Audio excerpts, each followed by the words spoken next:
Assalamualaikum warahmatullahi wabarakatuh. Rabbi shrah li sodri wa yassir li amri wahlul 'uqdatam min lisani yafqahu qawli.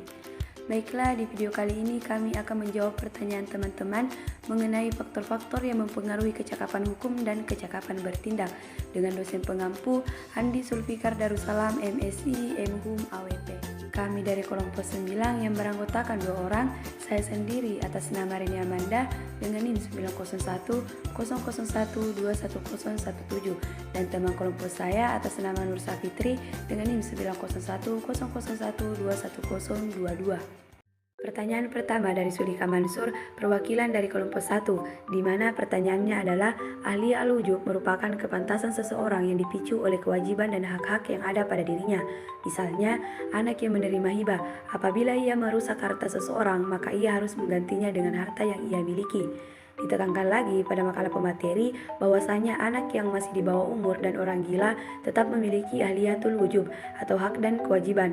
Pertanyaan saya, bagaimana dengan si orang gila ini yang kita ketahui bahwasanya orang gila ini tidak mempunyai akal yang sehat dan ketika ia merusak barang seseorang otomatis ia harus menggantikannya, sedangkan ia hidup dengan sebatang kara. Di sisi lain ia harus menggantinya karena ada ahliyatul wujub atau hak dan kewajiban pada orang gila ini. Bagaimana menurut pendapat pemateri mengenai kasus ini?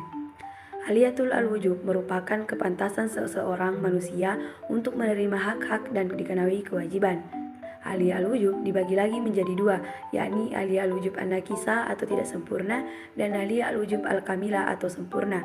Ahli al-wujub an-nakisa merupakan kecakapan manusia untuk menerima hak tetapi tidak menerima kewajiban, atau kecakapan untuk dikenai kewajiban tetapi tidak pantas menerima hak. Sedangkan ahli al-wujub al-kamila merupakan orang yang layak untuk mendapatkan hak dan layak juga untuk menjalankan kewajiban.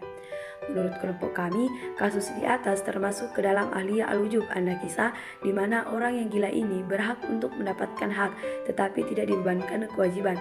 Terlebih lagi dia sebatang kara. Apabila orang gila ini merusak barang orang lain, maka ia tidak dibebankan kewajiban dikarenakan ia tidak berakal. Adapun pertanyaan dari saudari Nur Hidayat dari kelompok 2, yang dimana pertanyaannya yaitu, sering terdengar bahwasanya tidak boleh mengadakan jual beli antara suami dan istri. Di sini, suami adalah cakap, tapi tidak berwenang menjual apa saja kepada istrinya. Menurut pemateri dalam hal ini, apakah dikarenakan hukum? Dan bagaimana hukumnya dalam Islam? Jawaban dari kelompok kami, ada 2. Yang pertama, menurut Islam. Dalam hukum Islam, jual beli antara suami adalah boleh. Hal ini sesuai dengan kaidah fikih yang khusus di bidang muamalah dikatakan bahwa hukum asal adalah semua bentuk muamalah boleh dilakukan kecuali ada dalil yang mengharamkannya. Sementara dalam KUA Perdata, jual beli antara suami istri ini secara tegas dilarang dan hanya diperbolehkan bagi mereka yang memiliki perjanjian pemisahan kekayaan.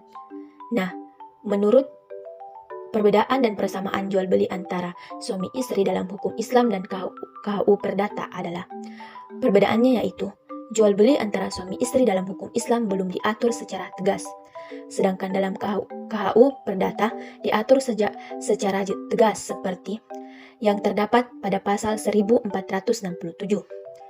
Persamaannya yaitu dalam hukum Islam dan KUU Perdata sama-sama mengatur adanya perjanjian pemisahan harta perkawinan.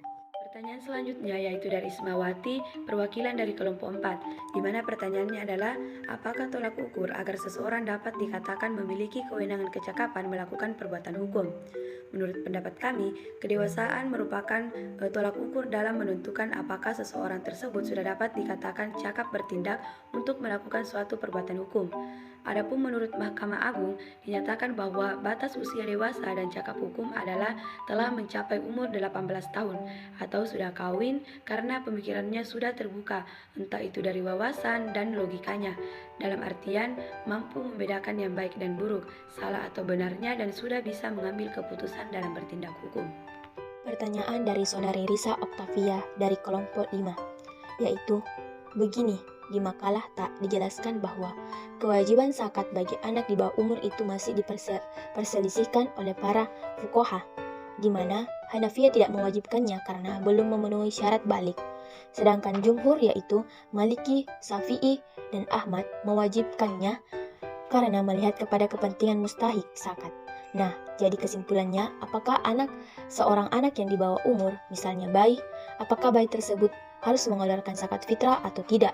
Sesuai yang dikatakan Hanafiyah, karena anak tersebut belum memenuhi syarat balik. Jawaban dari kelompok kami yaitu, zakat fitrah wajib dikeluarkan oleh seluruh kaum muslim, baik itu laki-laki, perempuan, dewasa, maupun anak kecil.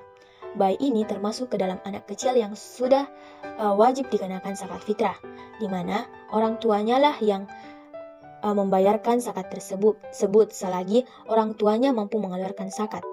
Di dalam zakat fitrah, balik atau tidaknya bukan menjadi penentu orang-orang untuk mengeluarkan zakat. Akan tetapi, syarat utamanya adalah orang muslim dan mampu untuk mengeluarkan zakat. Selain itu juga, sebagaimana kepentingan mustahik zakat seperti yang dikatakan oleh jumhur ulama, yaitu Maliki, Syafi'i, dan Ahmad. Selanjutnya yaitu dari Andi Herunisa Isman, perwakilan dari kelompok 6, di mana pertanyaannya adalah apakah hak dan kewajiban itu memang sudah ada pada saat manusia dilahirkan, ataukah hak dan kewajiban itu tergantung hukum di negara mana kita tinggal. Menurut pendapat kami, hak dan kewajiban itu sudah ada ketika kita lahir, bahkan pada saat kita masih ada di dalam kandungan ibu. Selain itu juga, negara bertanggung jawab terhadap hak dan kewajiban manusia, yakni terdapat dalam Undang-Undang Nomor 39 Tahun 1999 tentang hak asasi manusia yang harus dilindungi, dihormati, dan ditegakkan demi peningkatan martabat kemanusiaan, kesejahteraan, kebahagiaan, dan kecerdasan serta keadilan. Pertanyaan dari saudara Sudirman Arifin dari kelompok 7, yaitu apa dampak negatif yang fatal terjadi ketika orang yang tidak memiliki kecakapan bertindak mengambil hukum keputusan atau membuat hukum perjanjian?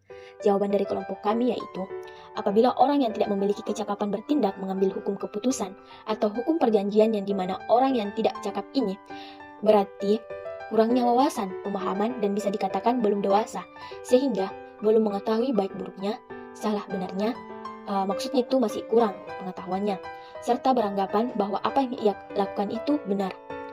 Dan ketika dia mengambil keputusan atau janji, tetapi dia belum cakap, maka akan timbul masalah, kekacauan, sehingga terjadi perselisihan di kemudian hari. Karena seorang yang mengambil keputusan atau perjanjian, tetapi dia belum cakap, maka segala tindakannya atau janji yang ia katakan akan berdampak negatif atau masalah, dan mungkin saja janji yang ia katakan tidak bisa ditepatinya. Baiklah, itulah diskusi tanya jawab dari kelompok kami. Lebih dan kurangnya mohon dimaafkan. Allahumma muwaffiq ila aqwamit thoriq. Assalamualaikum warahmatullahi wabarakatuh.